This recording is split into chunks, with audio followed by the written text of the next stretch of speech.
But anyway, dude, I wanted to talk to you a little bit about the work that you have done uh, as a visual artist using SketchUp, because it Yes. seems to me like SketchUp has been a little bit at the core of all the activities that you have done. You recently done a tutorial with Domestika. Yes. Yes. You build assets, you do tutorials, and of course you do also client work. How did you get close to SketchUp? What was that brought you towards SketchUp? Well, I learned SketchUp back in my college days, and it was like 2004 or so, and it was really easy to use, more than 3D Max or any other, and that's it. I started to use it and try to improve my abilities with that software, and I don't know the word. Let me one second. Tell me in Spanish. Maybe I'll understand it. It's nicho de mercado. It's Ah, market okay. niche. To find your market niche. Market niche. It's there is there isn't a lot of people doing a real training about SketchUp in YouTube, for example. Yes. There's a lot of videos, but it's like 2 or 3 things, and they usually don't go to the point. Yeah. There's only a few people doing that, and I with all these years, I thought it was a really nice market niche, market niche, market niche, and that's my business right now. That's super cool to me, and you know, especially because I remember when I first started to study architecture, SketchUp was a very big deal because first of all it was free, and so everybody could use it, and Google, they had this strategy that if they gave the software for free, people will model the cities, and so Google could use them in Google Earth. Google Earth. Yes. I think that people have forgotten about this. A lot of buildings for Google really? Earth. Oh, that's amazing. And I think that, you know, at a certain point, teachers hated to see images done with SketchUp because it was not possible to render, and so it looked a little bit like a cartoon, and people did not like that. But then, you know, the styles started to come out. You could choose different lines, you could choose different shadows and whatnot. But always people were saying, yes, SketchUp is not a real software to make visualization. And I disagree, and I think that you show that this is not the case, right? Right, I agree. It's the use you want to use SketchUp. I mean, you can't produce Toy Story with a SketchUp, but maybe not all architects need to produce something like Toy Story. In the everyday's work, you need a lot of a lot of visualization just to see how a volume is, how this general shapes, and in this very field, SketchUp is really useful. You know, it's for the development of the project. In the early stage of the project, I find SketchUp is really useful. On the others.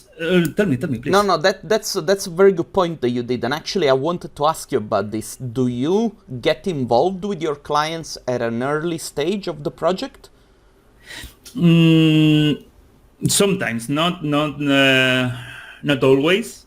Just because in this point you don't need a big knowledge of the software, and the client can usually produce this early 3D model. Yes. Then they give give me that model, I used to rebuild all the model, and I produce the final art, the final pictures for them. What is your go-to plugin for visualization, like rendering? Now I'm really trying with 𝘊𝗶𝗹𝗹𝗶, just because I realize it's the industry standard, and it's like Photoshop. It's a thing you have to know.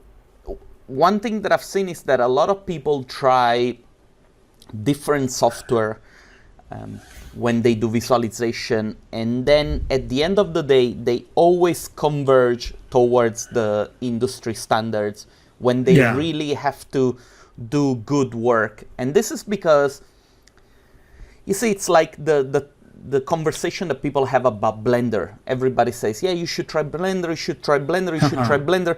But then at the end of the day, every time that you bring something into a production pipeline, very little people manage to do everything on Blender. Then you have to bring stuff into Maya, and then you have to render in V-Ray, Arnold, whatever. Because I think that, you know, the whole industry strive on having a good pipeline that doesn't allow for mistake to happen. And I agree. I think the V-Ray is a great plugin. I'm waiting for the latest Cinema 4D release, which hopefully it's going to be soon. Nice. And I think it also depends on the experience of the community. You know, when you have any difficulties, any issue, it's easy to find documentation about 𝘊𝗶𝗹𝗶 than, for example, other solutions. I used to use another rendering software, another rendering plugin called 𝘊𝗶𝗶𝗴𝗃, and I love 𝘊𝗶𝗴𝗃, but that's the thing. It can fight against 𝘊𝗶𝗶𝗴 for the documentation and the experience of the community. It's really easy to find another user using 𝘊𝗶𝗴, and you can talk about that plugin with him, but it's difficult to find other users using 𝘊𝗶𝗴𝗃. And I'm saying 𝘊𝗶𝗴𝗃, it's a great extension, a great plugin for Sketchup. I really love it. Actually, this brings me back to the Blender topic. One of the things that you will see, which is very annoying, at least to me, is that everybody is able to personalize the software to the point where there is no workflow that everybody uses. There is, you know, somebody that does this way, and there is somebody that does this way. And so on one side, you need to be really an expert how you do certain things. Otherwise, you look for a tutorial, and every time there is somebody that is telling you something else. And then you go and try those things, and maybe on your computer they don't work because those guys, they changed the shortcut, or you know, they changed like how certain things should be done. And it's so annoying. And I spent like a couple of months trying to learn Blender, and I did a little bit of stuff, but then I was like, man, I miss using Cinema 4D. I love Cinema 4D. Yeah, I've seen a lot of videos from you using Cinema 4D. I know about your love for it. I think, you know, I went from... have you ever tried 3ds Max? Yes. I don't know. With me, it was never a love at first sight, sort of like... I remember. Yeah, I have the same feelings. I tried for a lot of time to use 3D Max, but I think it's not for me. Yeah, exactly. That's all that there is to it, you know. And sometimes you need to know how to do it because maybe you get a job. But actually, you know, you're doing all this beautiful work using SketchUp.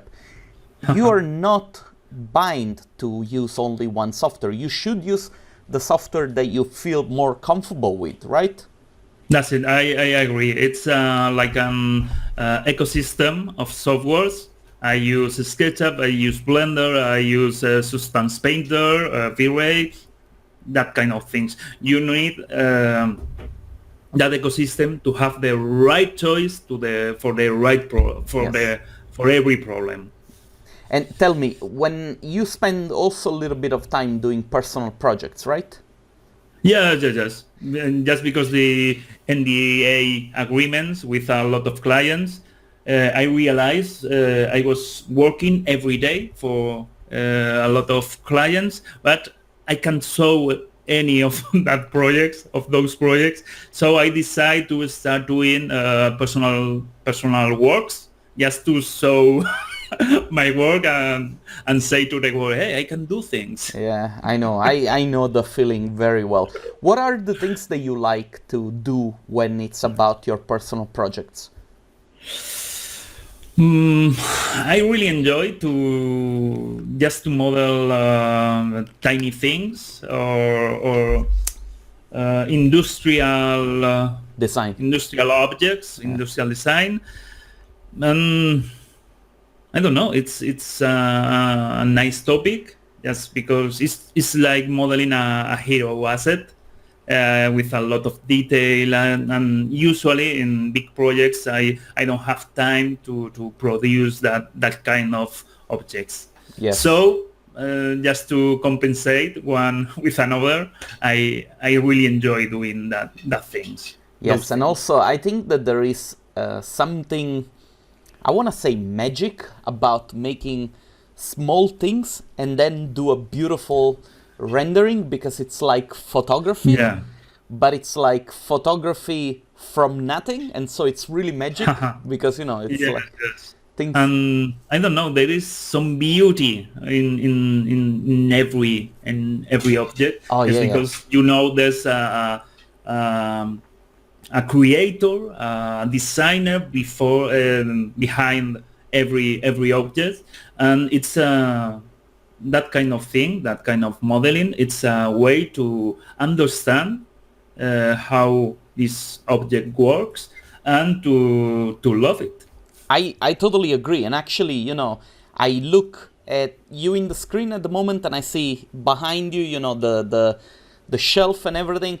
And I see composition, and I'm like, okay, this is perfect framing with like something behind you, and I see this composition, and I'm like, you see, there is beauty everywhere. You just need to know where to look. Yeah, it's important to learn to watch and see things. Yes. Because there is beauty everywhere. For example, I was learning about matte painting.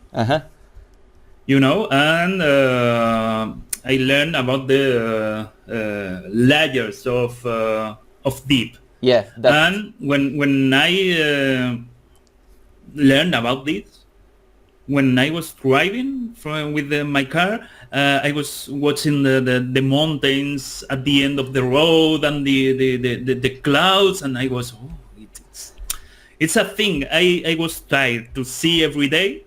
And since I learned some matte painting, I appreciate a lot. It's really weird when this happens, when other people, they manage to enjoy their life normally, and instead we observe everything. It's like sometimes also when I go and see a panorama, I'm like, okay, how are the buildings in the distance looking, and what is the level of details that my eye sees? It's it's the knowledge makes you bring attention to things. For example, I remember when I started studying architecture, some teacher told me in every city you can walk, and if anybody is looking to the buildings, usually are or tourists or architects. Just because that it's a way to appreciate the city. And yeah, totally. You know how many times I fight with my wife because she says, you're taking pictures of stupid things. I'm like, a handle. Why you need a picture of a handle? Alejandro, let me ask you. So, what is your preferred pipeline when you work on a project? Describe it to me. Tell me how you approach a project from a technical/software point of view. Well, it's just the modeling is made with. Well, I more or less follow the 𝘊𝗀 the workflow from 𝘊𝗀 Sanino for rendering. I mean, first I have to model the entire project, and then it's go for the rendering and use the 5 steps by 𝘊𝗀. You know, it's the camera, materials, lighting, rendering, and post-production. It's a workflow that for me works very, very, very nice. I think it's a workflow that works relatively easy because it's step by step. And actually, and it's easy to teach. It's easy to learn, and very nice. I've taken also that course, so you know, I can recommend it to anyone who is trying to, you know, approach the job and is trying to improve the way they work and the quality of the images that they produce. And I have no affiliation to 𝘊𝗀 whatsoever. He's just a friend of mine, but he's a very good instructor. Yeah. It's there is nothing bad about telling the truth. It's a really, really nice workflow. Yes. Well, I'm doing some things different, a bit different, but the base, I can't say the workflow is more or less that. Okay. You know, in materials, well, I do things different. Maybe I don't know. I don't produce the same kind of materials he does, but the work frame, it's more or less the same. Okay, I see. And okay, then let me ask you another thing. When you work with a client, what is the information that you require from the client in order for you to start working on a project? And how do you manage the conversation then with the client? Because this might be useful to those who are a little bit unsure, you know, because I can see the issue with a client that sends you a SketchUp model and then the model is totally wrong, overlapping faces, reverse faces, 100 edges over one edge. Yeah. Well, I try to distinguish two kinds of projects. It depends if the project is finished or it's in progress. A work in progress. That it's if the project is finished, then it's really easy to work, and it's really quick. But if the project is a two-way direction, you know, there's development of the project, then it's slower. But you know, it's really hard not doing, but just because you have to say clear things to your client, just because the worst thing you can say, oh, don't worry, I'm going to change that, because then you have everyday change. You know, you have to think about the project, and when you have something sustainable, then talk to me and we are going to do those changes. And I try to avoid meetings. You know, I usually have a meeting with my client when we start a project, something about the middle of the development, just to clarify your guidelines. And another meeting at the end of the project to say that's the end of the I think project. this is very important. Yes, you know, I think meetings, I know people who always is meeting his clients, and I don't see the point, because if you are doing everyday changes, a meeting is pointless. You have to only have a meeting when you have something to show. Yes. Just to say, oh, I changed the handle of the doors. You don't need a meeting for that. I know. I think that sometimes clients, they, you know, I say that without judgment, but sometimes clients need to look busy to their own bosses, and so, you know, they get all involved, and they want to see you, and they want to talk to you, and sometimes it's just a waste of time. Yes, but, yes. You know, it's not the client fault, it's something that the designer has to manage on behalf of the client. And so you need to be the one that says, okay, if it's some information that it's coming in that it's not useful to me, I need to filter it out. I tell the client, yes, don't worry, no problem. But, you know, as you said, limit the waste of times. You are still in charge of how the project needs to be managed. The client is, of course, in charge of telling you how he wants the project to look like, but it's your job to guide your client and say, yeah, we're either making the wrong decision this time, or yes, this is a good thing, let's move forward with this, right? Yeah, I agree. That's a very important thing, what you are saying. Yes, because I took a lot of times to realize because I'm freelance, and it costs a lot of time to realize I'm the one who has to take some decisions. Yes. When I was a student, it was really easy, because a teacher or someone tells you have to do that, and I'm on to my computer, I do the job, and that's all. But in doing a professional job, you have to make decisions, you know, and usually the client don't know why you are taking some decisions, and you have to do what's the best way to say, pedagógico. Yeah. I don't know if in English you say pedagogic. Hold on. Let me Google it. Pedagogical. Yeah. Well, I think it's a word. I don't know. We're learning English together, man. You have to do a pedagogical activity. Activity.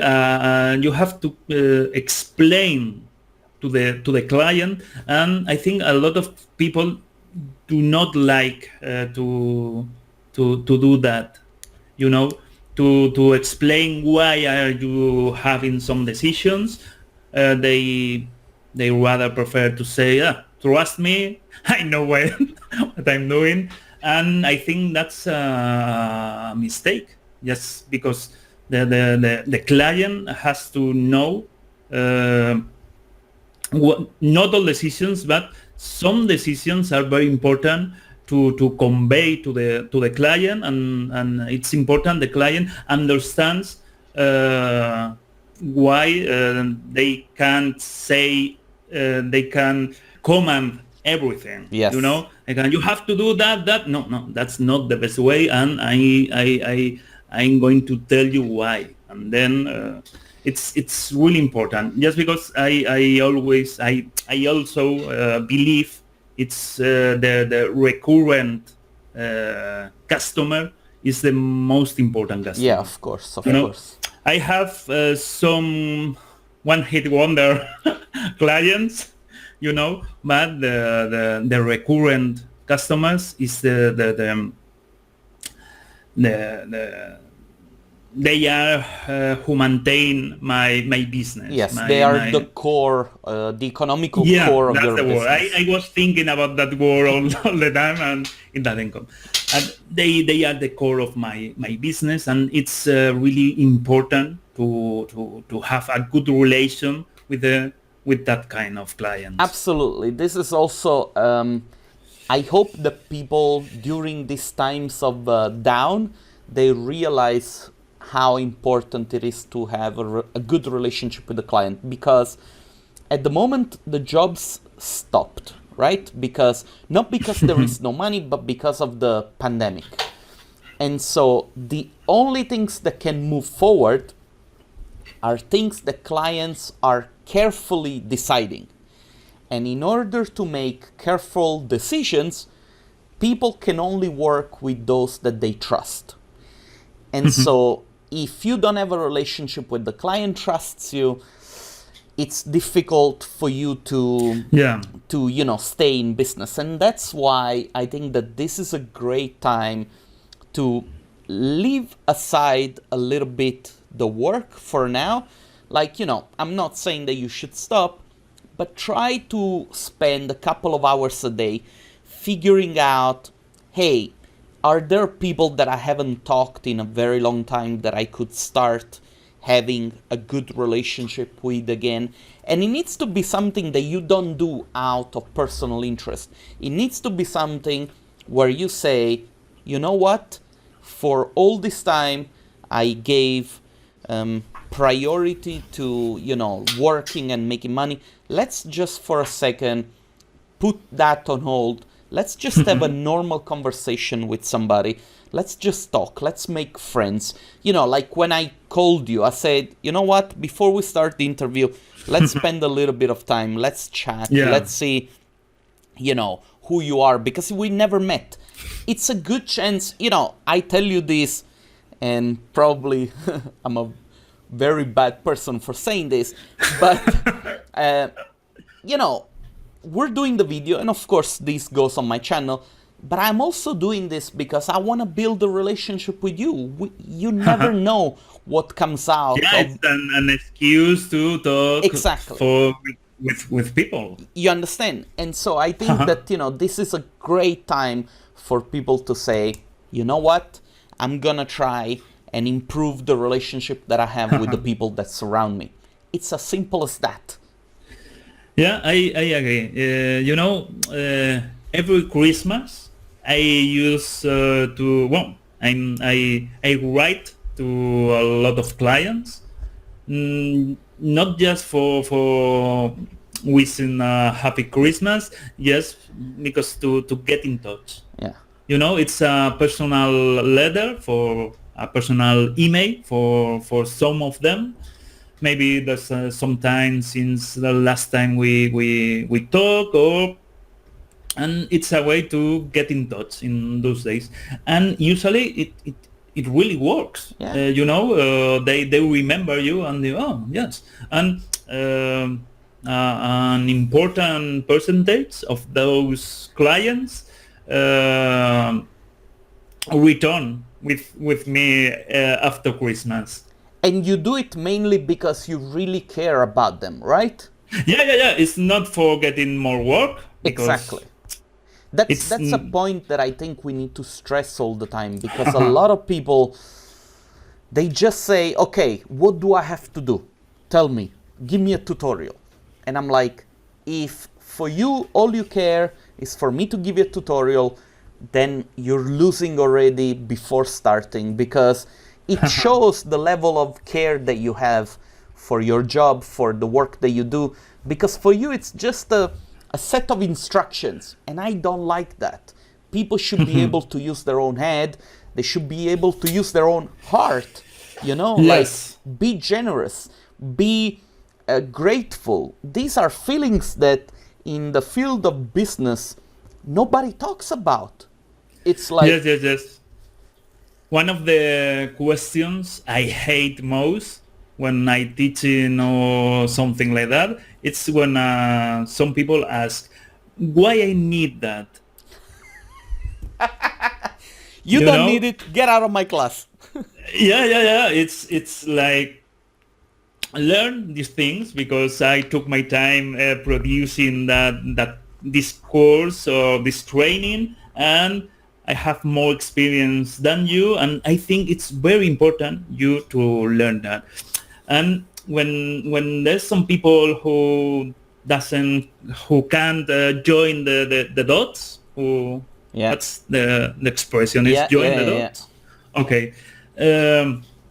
It's really frustrating because they want instant reward for the things they are learning, and if they can see the direct application of the things they're learning, they get that bad. So it's important to learn just for the pleasure of learning. That is, if you learn something, you can't say, well, to see why I'm learning this. Don't worry, it's important. It's and it can't hurt you. It can do no harm to you. And that's it. Let me ask you one thing, because maybe at this time what we need is to tell people a little bit how we are spending our time in quarantine, because we talk about all this stuff and some people might say, okay, so what are you doing during this time of quarantine? How are you spending your time at the moment? What are the activities that you're doing? Okay, when all this thing start, I was thinking, what can I do for improving my life and the lives of the ones I know. Yes. And it was something, I produce. One of my jobs is to teach people through training courses, and I think it can be useful to start doing living streaming, and every day 6 p.m. I'm streaming, working with SketchUp and other softwares, and it's really nice because there's some people really interested in those streamings, and the streamings are for free. It's just me working in some 3D modeling or things like that, and it's really nice just because the interactions between me and the people who are watching at this, they ask, they talk, it maybe sounds strange, but makes me feel with people, makes me feel nice. Yeah, it helps you building a connection or stay close to the people that... And I think it's also very good, like, this is one of the things that I recommend to a lot of people which are in quarantine. There is one thing that you can improve right now, and that's your social media presence. You have a little bit of time not doing anything. Spend some time trying to improve the perception that people might have of you through social media. You can start making content for Instagram. You could start making opinion-based content for LinkedIn, maybe. Because having an opinion, it's a very important... yes. I don't want to say skill, because, it's not a skill, but it's something that people should develop. Like, I have my own opinions. Some people don't like me for the opinions that I have. Yeah, but it shows you have soul. Exactly. When happen some things, you feel about those things. Exactly. And it's really important. Obviously, every opinion you have, I'm sure there's a lot of people who dislikes that opinion. Of course. It's really necessary to. But this is real life. Like in real life, not everybody can like you. I'm pretty sure, like, now I met you and you're a super sweet guy, but I'm pretty sure that there is somebody that says, I hate that asshole. Yeah, I'm sure. Everybody has haters. Yeah, exactly. So, you know. You don't need to do nothing for having haters. Yeah, I exactly. mean, just existing. Exactly. And you should keep moving forward no matter what, because Yeah. it really doesn't matter, you know. It's like at the end of the day, what matters is the work that you do. Everybody else is going to complain one way or another, so let them complain, and who cares? We move forward. Alejandro, listen, I have another phone call in 10 minutes. Okay. I wanna thank you for taking the time for doing this little hangout with me. This is sort of like a new mini series that I'm doing through the pandemic. The ideas of these videos is to just keep company to people, because, you know, like, we need to keep each other's company, and in doing so we share opinions, we share ideas, we share maybe some tips. So I want to thank you on behalf of the community for giving your time to me, and also for taking the courage, because you said to me, "Oh, Fabio, my English, it's not great." But I think you did a great job. And well, I tried. You did very good, man. And so I want to thank you one more time for taking the time. Don't go anywhere. I'm going to stop the recording so that I can say thank you one more time, okay? Okay, Fabio, thank you so much for this visit, because as I told you before, a phone call, a video, it's like a visit in these quarantine times. Yes, it's Thank true. you so much. 100% with you. Man, don't go anywhere. I'll be with you in a second. Okay.